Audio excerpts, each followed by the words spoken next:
Tito Alpe, ang ganda ng inyong higati yan. Ayun nga eh. Higpit na nga yung hangover. Napasarap na ating bari kagabay. Oo nga eh.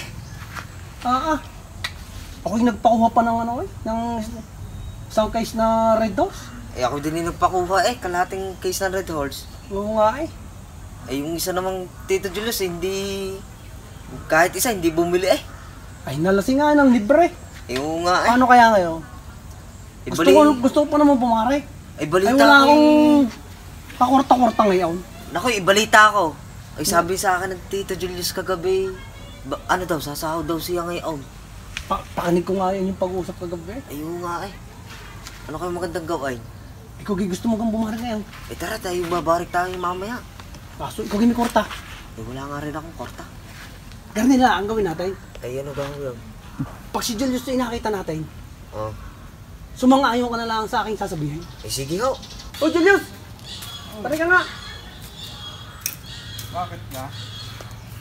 Kahit pit lang yung talab kagabi.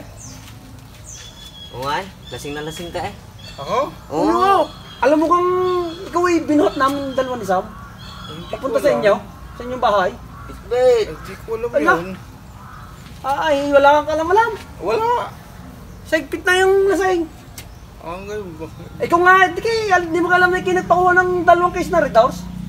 Nagpakuha ka ako? Ako ngayon inutangan mo pa ng 1,000.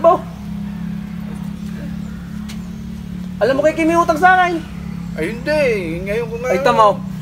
Sabi ko sa iyo. Hindi na lasing nyo Ikaw nga gapang Nung kayo umuwi. Bago hatid yung pa ako. Hindi kayo aming ang binuhat. At hindi ka makalakad. Wala.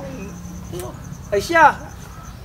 Babayaran mo yung 1,000. Sabi mo pagkasweldo, ikaw susweldo ngayon. Oo, susuldo ako ngayon. Kaya nga, sabi mo babayaran mo. Dahil ikaw susweldo ngayon. Ako, pilit-pilit mo nga akong utangan Kabibigay lang ni Forman wala akong kukurta-kurta, babayaran mo yun.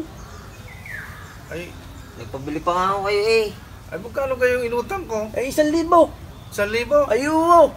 Wala namang kakurta-kurta. Yun lang, pero yun lang ang pera ko.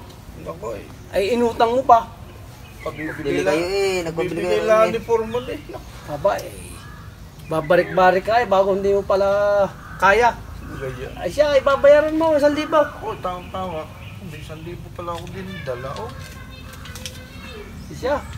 Salamat din sa 1,000. Ako na nga yung kwarta. Sa susunod, huwag kang babarik na sobra. Para alam mo ang nangyayari. Sige. Sige. Pag nagkautang na hindi ko